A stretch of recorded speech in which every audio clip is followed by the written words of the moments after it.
RFI et France 24 présentent Mardi politique.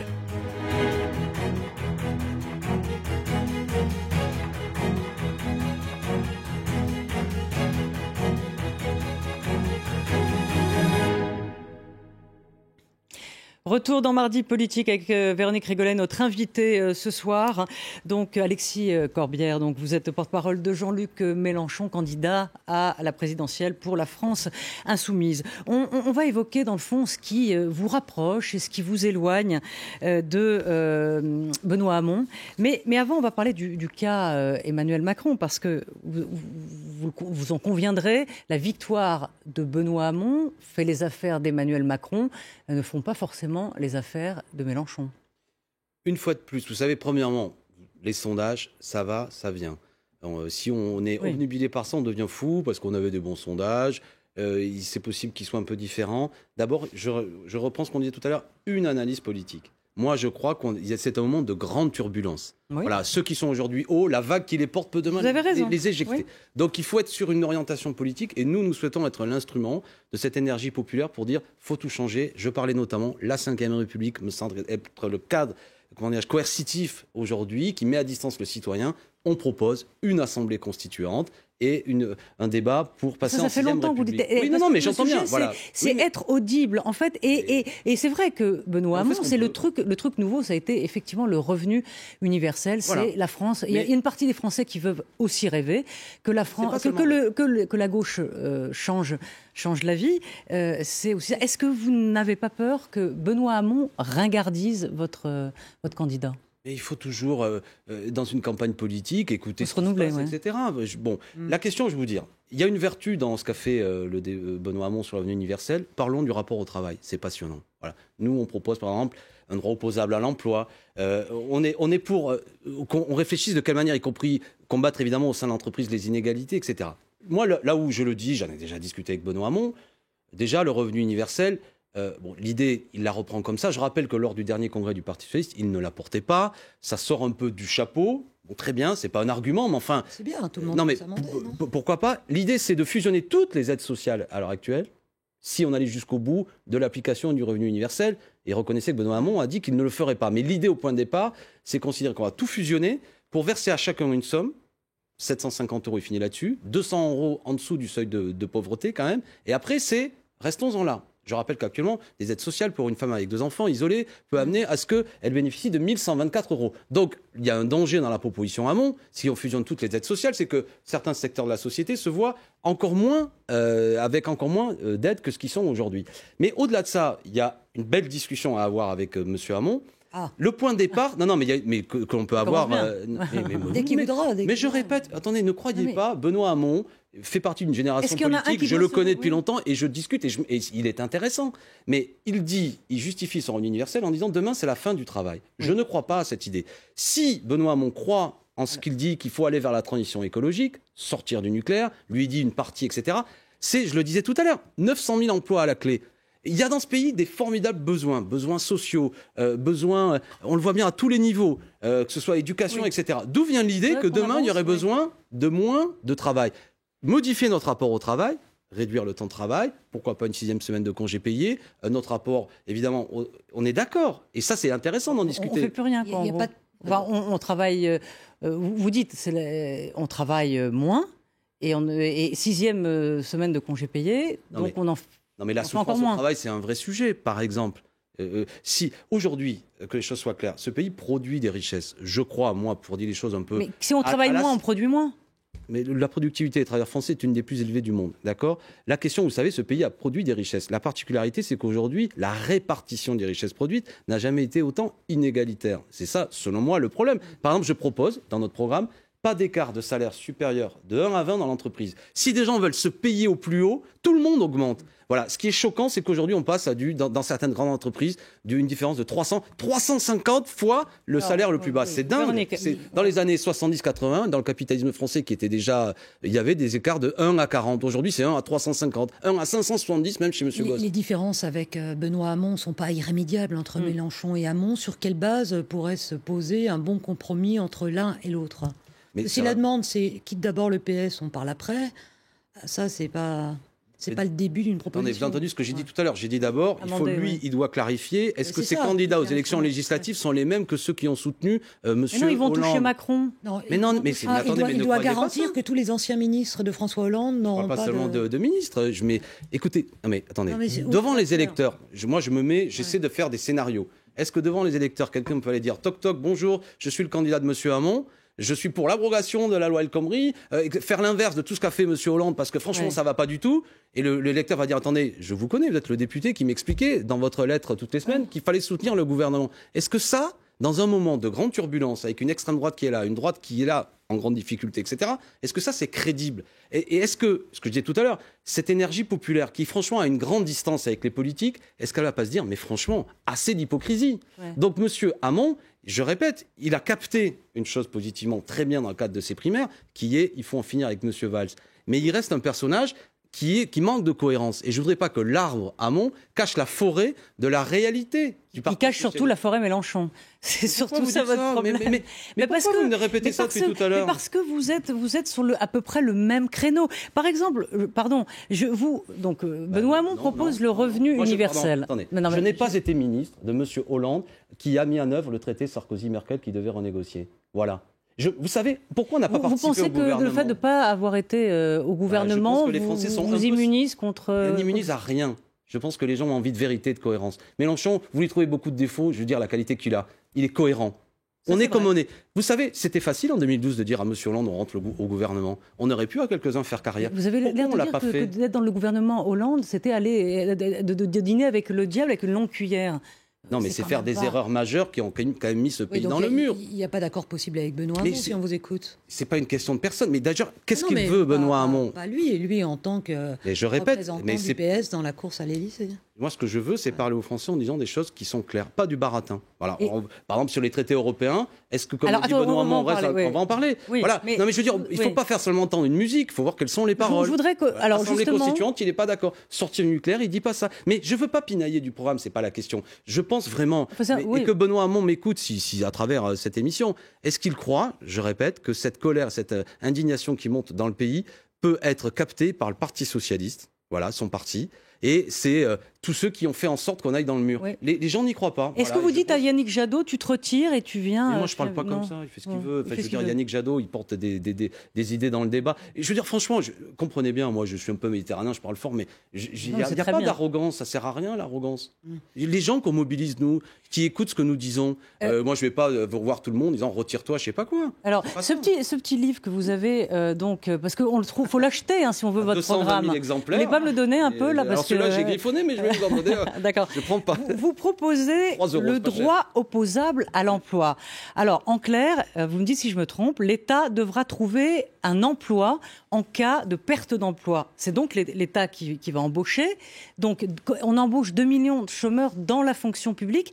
Et si on regarde un peu ces livres d'histoire, ça rappelle les ateliers nationaux. C'était en France, après la Révolution de 1848, où on donnait aux Parisiens, l'État embauchait des Parisiens. Est-ce qu'aujourd'hui, vous pouvez imaginer donner 2 millions d'emplois ? Pas des postes de fonctionnaires. L'idée, c'est lorsqu'on verse une indemnité à un chômeur, par exemple. Est-ce qu'on ne pourrait pas... Le dispositif existe d'ores et déjà. L'association ATD Carmonde sert de support à cette expérimentation. D'accord, je crois qu'il y a 2000 personnes qui sont actuellement concernées. Et c'est intéressant de regarder. C'est quoi l'idée ? Par exemple, une association support, on pourrait lui verser l'indemnité et elle compléterait l'association pour faire un salaire complet et offrir un travail à quelqu'un. C'est pas les emplois aidés, ça ? Non mais écoutez, le chômage de longue durée est une souffrance pour beaucoup de gens. Voilà. franchement, moi je le dis, les gens, ils ont envie de travailler, ils ont envie d'être utiles. Mais qui paye là ? Je viens de vous le dire, c'est-à-dire qu'il y a une part qui est l'argent qu'on verse actuellement en indemnité chômage, elle peut servir et être complétée pour qu'il y ait un emploi qui soit proposé. Parce que le problème souvent des chômeurs de longue durée, c'est que quand plus les années passent, si vous éloignez de l'emploi, vous avez du mal à y revenir. Les gens ont envie d'être utiles, ils ont envie de travailler, ils ont pas envie de souffrir au travail. Mais je veux dire, c'est formidable. Et l'idée, c'est que l'État, il aurait pour responsabilité, effectivement, de trouver un emploi qui correspond à la qualification de la personne, évidemment. Et on peut imaginer un système où on fait 2-3 propositions à quelqu'un. Après, on peut même imaginer un système, évidemment, s'il y a des abus. Pour s'occuper de tout ça, ça va être monstrueux. Il va falloir une machinerie. Mais aujourd'hui, 6 millions de chômeurs, non, mais ça, c'est monstrueux et tout le monde est bien d'accord. Mais organiser de retrouver du travail, voire 2-3, avec 2-3 possibilités aux millions de chômeurs français, c'est... Mais nous, la transition... d'autres fonctionnaires pour mettre en œuvre... Et attendez, Pôle emploi, il y a déjà des gens dont c'est le métier et qui ont des compétences par rapport à ça. Et puis nous, ce qu'il faut, c'est proposer des boulots nouveaux. Pôle emploi, ça marche bien Non, enfin bon, c'est pas... Vous savez comme moi. Oui, mais attendez, mais d'abord, il faut créer de l'emploi. Voilà, moi je pense que, notamment la transition écologique dont nous parlons, c'est un formidable gisement de création d'emplois. Nous, on propose avec Jean-Luc Mélenchon de se tourner vers l'économie de la mer. On a le 2e littoral du monde, des potentialités énormes. On pourrait très bien imaginer, si on veut aller vers, comme nous proposons, 100% d'énergie renouvelable en 2050, sortir du nucléaire, mais il y a du boulot énorme. Pourquoi vous doutez ? Non, pas du tout. Je vous dis qu'on est très en retard. Ben voilà. Alors, si on part du principe tous les deux, nous sommes d'accord sur le fait qu'on est très en retard. Il y a du travail. On peut très bien... Vous voyez, il faut avoir le goût du futur, être optimiste. Moi, quand je viens à vos studios, mais comme vous, nous habitons en région parisienne, des gens qui dorment dehors. Enfin, je veux dire, cette insalubrité que l'on voit, le problème dans les écoles que l'on constate, en ce terme de soutien scolaire et tout, mais il y a des formidables potentialités. Oui. Voilà. Et après, on vous accusera de vendre aussi un peu du rêve. C'est le reproche qui a été fait à Benoît Hamon, non ? Écoutez...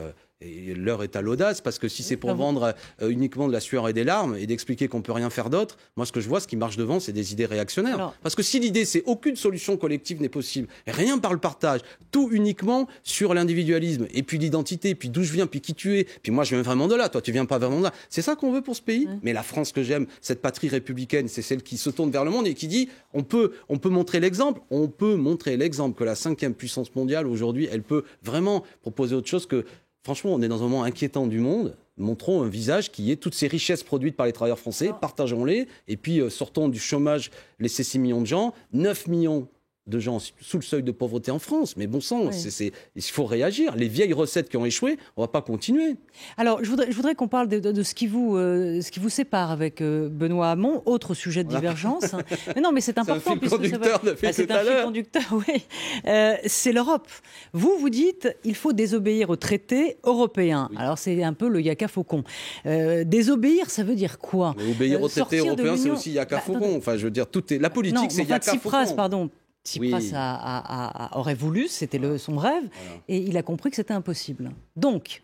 Écoutez, la vie politique, c'est compliqué. Le gouvernement grec, lui... Non, mais j'entends bien. La Grèce est un pays magnifique, mais qui, du point de vue de son poids économique, c'est 2% du PIB de l'Union européenne. Voilà, le gouvernement grec, pris à la gorge d'ailleurs, parce qu'il avait longtemps appliqué des politiques qui étaient proposées par la Commission européenne, etc., et s'est retrouvé en situation de quasi-cessation et de faillite. Un gouvernement est porté en responsabilité, celui de M. Tsipras, courageux, qui a essayé de s'appuyer sur des votes, des référendums, pour dire nous ne sommes pas d'accord, nous voulons désobéir, mais ils ont été pris à la gorge. Et je pense qu'en plus, non seulement l'Allemagne n'a pas joué un rôle glorieux, c'est le moins qu'on puisse dire, mais la France a été... je crois, il fallait aider à ce qu'il y ait une partie... D'un autre côté, elle a sauvé la Grèce aussi. Je ne crois pas, si vous voyez la situation aujourd'hui, que quasiment les pensions de retraite ne sont plus payées, que ce pays est un état de sauvetage. Bref, ce que je veux dire, c'est que M. Tsipras, moi je ne juge pas les hommes, il avait un rapport de force délicat. 2% du PIB, je termine. La France, c'est 18% du PIB. Et je veux dire même, il n'y a pas d'Union européenne sans la France. Il n'y a pas d'euro sans la France. Si M. Mélenchon est élu président de la République, nous avons un rapport de force, parce que bon sang, c'est pas un gros mot de le dire, la politique est toujours un rapport de force. Pour dire, maintenant, c'est fini ces traités européens. Cette politique qui consiste à dire en dessous de 3% du déficit public, toujours, allez, on ferme le robinet, ne mène à rien. Voilà. Vous faites quoi ? Vous dites aux Allemands bye bye, on s'en va, on quitte l'Union européenne. Je suis en train de vous dire l'inverse. Je suis d'abord en train de vous dire qu'on va créer un rapport de force. On appelle ça... Un rapport de force avec les Allemands, enfin... Donc c'est battu d'avance ? Donc on arrête les élections, je propose que Mme Merkel nomme un gouverneur général et puis on en reste là. Non aux Allemands, si les pressions françaises ne marchent pas, la France sort de l'Europe, on se rapprocherait du Frexit version Marine Le Pen. Alors effectivement, nous appelons ça le plan A, plan B. Plan A, la négociation, le rapport de force, la possibilité de trouver des partenaires. Mais vous dites, qui l'a fait ? Je veux dire, franchement, ce qui a caractérisé le gouvernement Hollande, il est élu notamment, je vais renégocier le traité Sarkozy-Merkel. Sitôt qu'il est élu, il a adopté le traité Sarkozy-Merkel. Vous savez très bien que les Allemands ne seront pas d'accord. Donc c'est soit ils sont d'accord, Et ce qui est peut-être peu que probable, si c'est une Allemagne uniquement dictée par les intérêts de l'Allemagne, qui a besoin d'un euro fort, qui a un système d'euro, c'est possible effectivement que cette Europe, soit on la change, soit on la quitte. Oui. Donc le Frexit. Si effectivement nous n'avons rien obtenu, si c'est comme avant, si c'est baisser le nez et taisez-vous, quel que soit ce que vote le peuple français, mais peut-être qu'à ce moment-là, vous aurez des gens en Espagne, en Italie, en Grèce qui diront nous on est pour faire une zone économique avec vous. Pourquoi tout le monde resterait enfermé? C'est pour ça que, pardon, j'aime beaucoup la Grèce, mais nous avons d'autres cartes dans la main que celle du peuple grec. Les principales banques structurelles aujourd'hui sont en France. Mais vous imaginez si la France aujourd'hui veut mettre un terme uniquement aux licences bancaires, par exemple, françaises. Bon, on a des formidables potentialités. Donc j'admets, mais que les gens m'écoutent. De toute façon, si on fait rien, moi je crois qu'on va vers la catastrophe. Voilà. Je veux dire, franchement, j'aimerais que vous ayez raison et qu'il faille uniquement. Non, mais je vous pose dans votre franchement, j'ai bien compris. Mais les braves gens, si je puis dire, je comprends, qui disent par moment, il vaudrait mieux trouver des solutions. Mais la vie impose aujourd'hui un rapport de force. Sinon, c'est l'extrême droite xénophobe, c'est l'identité qui monte partout. Justement, parlons-en. Le Frexit, c'est une grande idée de Marine Le Pen. La droite vous accuse, la droite républicaine vous accuse aujourd'hui d'ailleurs d'avoir un programme quasi similaire sur le plan économique avec Marine Le Pen. Comment vous appréciez ce genre de commentaires? Déjà en 2012, c'était le cas. La droite, elle veut assimiler, ce qui est d'ailleurs assez terrible, quand vous commencez à ce que des républicains socio-écologiques comme nous sont comparés par la droite à l'extrême droite. Franchement, c'est une dégradation du débat. Il faut être un peu fou d'ailleurs. Si ces gens-là ne font même pas la différence entre ce que je dis et ce que propose Marine Le Pen, moi, je suis inquiet parce que je suis quand même, je ne suis pas un homme de droite, c'est le moins qu'on puisse dire, mais enfin, je respecte la droite. Je fais la différence. Je sais, il y a une belle histoire du gaullisme, il y a une droite sociale. Si aujourd'hui ils sont tellement exaltés qu'ils pensent que ce que nous disons est comparable à l'extrême droite, qui est un programme de guerre civile, franchement, c'est des arguments un peu dégradants. Bon, après, je veux dire une chose. Évidemment que l'extrême droite et même le fascisme à travers les siècles a toujours eu un discours qui se veut social, qui se veut anticapitaliste. Bon, alors depuis que Marine Le Pen a pris les rênes de son parti. Peut-être, ouais, ok, mais il faut écouter dans le détail ce qu'elle dit par ailleurs. Elle n'est pas non plus pour l'augmentation du SMIC, elle l'a expliqué dernièrement. Enfin, son programme n'est pas social. Elle n'est pas pour que dans l'entreprise les organisations syndicales et même les salariés aient plus de droits. Elle n'est pas pour ce que je disais tout à l'heure, une autre répartition des richesses. Donc là encore, il y a une musique évidemment qui se veut sociale, mais qui ne doit pas abuser les gens. Mais après, c'est un combat politique dans lequel, évidemment, les caricatures, les simplifications ont lieu. Je pense que la droite joue un très mauvais rôle si elle vise à faire croire que Mélenchon-Le Pen, c'est la même chose. Mais je crois que la droite a d'autres problèmes à gérer actuellement. Je veux dire, M. Fillon, qui était assez outrancier dimanche à la tribune, va devoir expliquer, par contre... d'autres problèmes prochainement. J'aimerais dire un mot de Donald Trump, qui déclenche des tensions, peut-être une guerre économique avec la Chine, des tensions avec le Mexique, et puis avec certains pays musulmans, puis avec l'Iran. Comment vous imaginez les relations avec les États-Unis, avec Donald Trump, si Jean-Luc Mélenchon était élu? Déjà, une chose. Vous y avez réfléchi? Écoutez, Jean-Luc Mélenchon s'est exprimé plusieurs fois, mais déjà, nous proposons de sortir de cette coalition militaire qui s'appelle l'OTAN. Nous le disions avant Trump, mais tout de même, c'est une coalition militaire sous l'égide des États-Unis, donc avec à la tête un personnage plus qu'inquiétant. C'est peut-être le moment plus que jamais de dire que nous sortons de l'OTAN, d'accord, parce que c'est tout de même assez inquiétant. Après, vous avez parfaitement dit les choses. L'essentiel est dans ce que vous avez dit. Aujourd'hui, il y a une stratégie de la part de M. Trump qui vise à agresser la Chine, surtout, et peut-être de faire une alliance avec la Russie contre la Chine. C'est ça les enjeux de la période qui vient qu'il va falloir observer, parce que le problème des États-Unis, c'est aujourd'hui la Chine. Donc nous rentrons dans un monde de grande turbulence et de grande inquiétude, je suis d'accord. Et plus que jamais, nous, on doit parler de paix, de voir, et notamment, des coalitions internationales sous l'égide de l'ONU pour régler notamment des problèmes en Syrie. Arrêtons ce discours parfois que j'entends, où il est de bon ton d'être d'une grande agressivité vis-à-vis de tout le monde, même notamment vis-à-vis de la Russie. Moi, j'ai aucune compétence vis-à-vis de M. Poutine, mais attention, parce qu'on a là, aux États-Unis, un personnage qui va vouloir, sans aucun doute, créer dans les années qui viennent un monde dans une grande ébullition. Et nous, notre diplomatie doit s'émanciper. Oui, mais quelle diplomatie par rapport à un président dont certains disent qu'il est devenu une menace pour le reste du monde? Une semaine de décrets en tous sens, dont le dernier... anti-immigration qui fait couler beaucoup d'encre. Le Parlement britannique va devoir voter sur sa venue ou non d'un président américain sur le sol britannique. Vous voyez où on en est rendu en moins d'une semaine. Est-ce que le président américain est, selon vous, et pour Jean-Luc Mélenchon, une menace pour le reste du monde? Auquel cas, de quelle manière doit-on traiter avec lui? Non, mais déjà, je crois que les contradictions du capitalisme américain, aujourd'hui surendetté, etc., fait qu'effectivement, il va chercher, lui, à mettre en œuvre la politique qui est là, à faire bouger les lignes. Et comme je le dis, je pense à essayer de d'engager le monde dans un affrontement, notamment avec la Chine. Nous, on doit plus que jamais, pour vous répondre rapidement, vaste sujet, mais on doit avoir une diplomatie indépendante. Voilà, je pense que, et Jean-Luc Mélenchon l'a dit, il faut aller vers l'indépendantisme français, c'est-à-dire une diplomatie qui permet de parler avec tout le monde et éventuellement faire des accords avec d'autres pays pour éviter que ce soit les États-Unis qui donnent le tempo. On est dans un monde préoccupant et je dis à tous, la paix est un objectif important et doit être au cœur d'ailleurs du débat présidentiel. Merci beaucoup Alexis Corbière. On attend avec impatience Jean-Luc Mélenchon ou alors son hologramme. Allez, vous le proposez. Eh ben merci. Dimanche à Paris, venez le voir et je vous amène son hologramme la prochaine fois. Et merci à Pauline Hellman et à Audrey Iattoni d'avoir préparé cette émission. Merci Véronique et on se retrouve la semaine prochaine.